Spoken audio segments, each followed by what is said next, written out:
Pela primeira vez em mais de 50 anos, seres humanos foram além da órbita baixa da Terra, não para uma estação espacial, não para entrar em órbita, mas para voltar à Lua.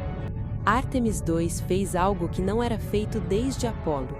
Enviou uma tripulação tão longe da Terra que um retorno rápido deixou de ser uma opção. E isso muda completamente o significado dessa missão. Porque agora não se trata apenas de chegar à Lua. Trata-se da possibilidade de colonização e da construção de bases diretamente na superfície lunar. Então, como a NASA pretende alcançar isso?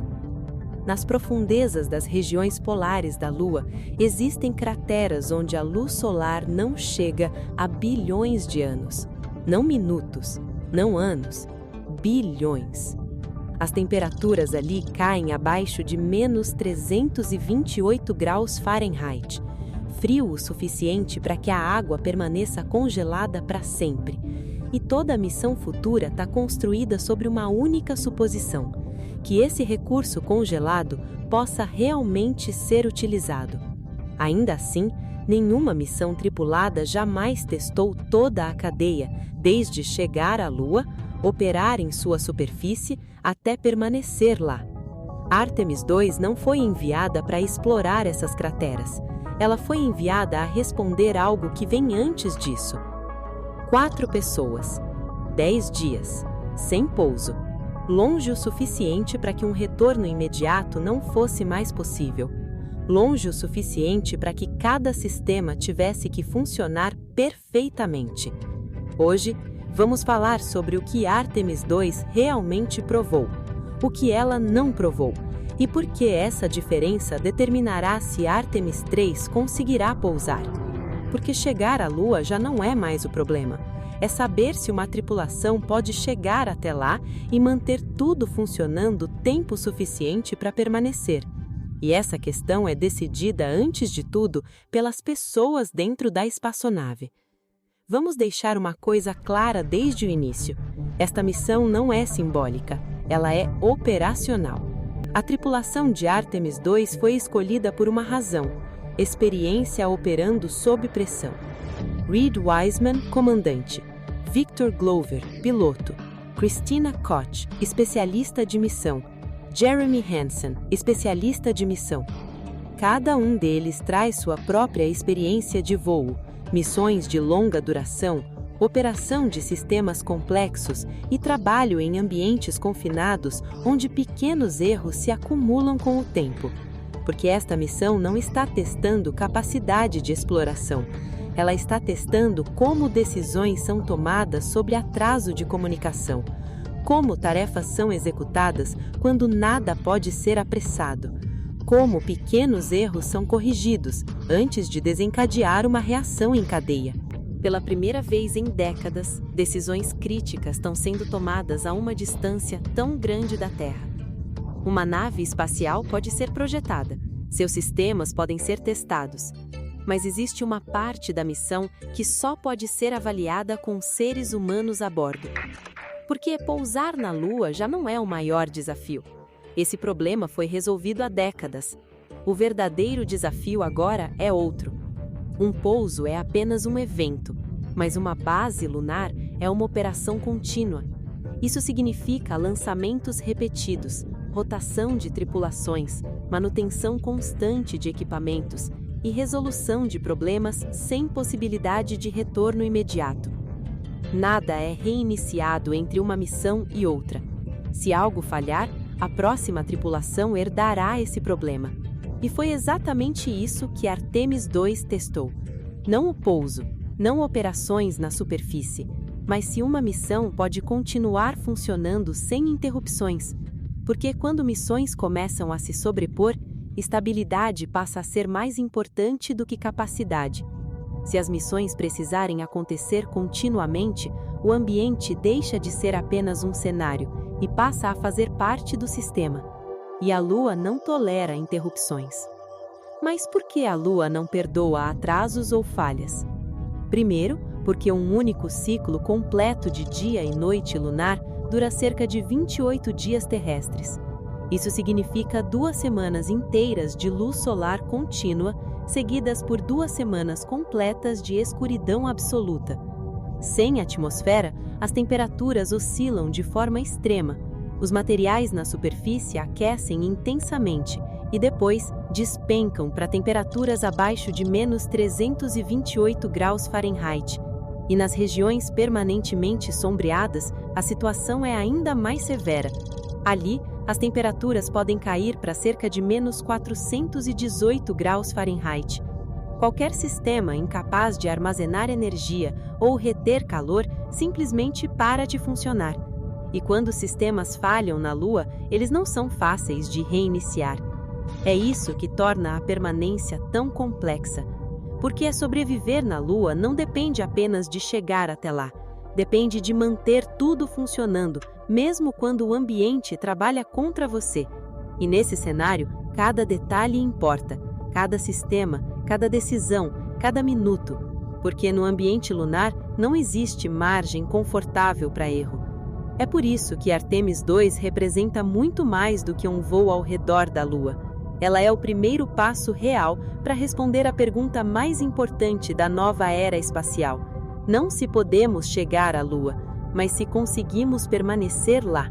Foi por isso que Artemis II precisou de uma tripulação humana. A missão não foi criada para resolver esses problemas. Um dos testes mais importantes envolveu a aproximação de outro objeto no espaço. Não um acoplamento, não contato físico, apenas controle. A tripulação usou o estágio superior do foguete como alvo.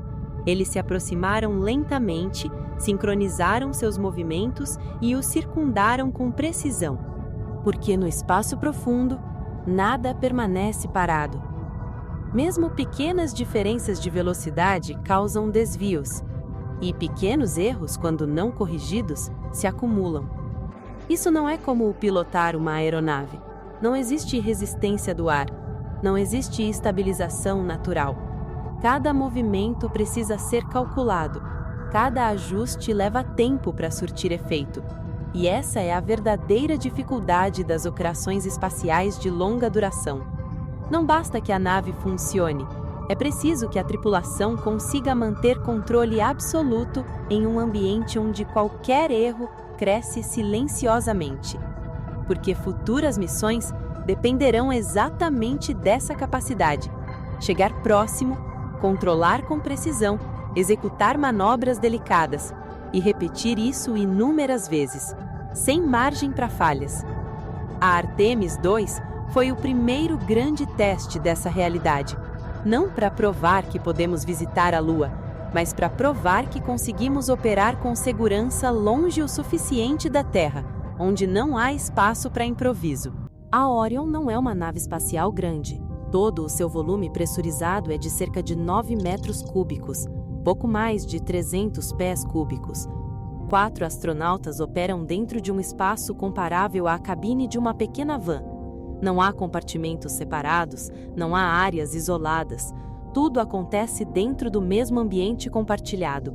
Cada tarefa, cada descanso, cada decisão, tudo dentro de um espaço extremamente limitado. E isso torna cada detalhe operacional ainda mais crítico. O sistema de suporte à vida é regenerativo, mas limitado. O dióxido de carbono é removido, o oxigênio é reabastecido. A Artemis II foi planejada para durar 10 dias, e a própria nave Orion foi projetada para cerca de 3 semanas de operação autônoma. Esse limite define absolutamente tudo. Quanto tempo a tripulação pode permanecer no espaço, quanto tempo um problema pode ser tolerado e quanto tempo uma decisão pode esperar.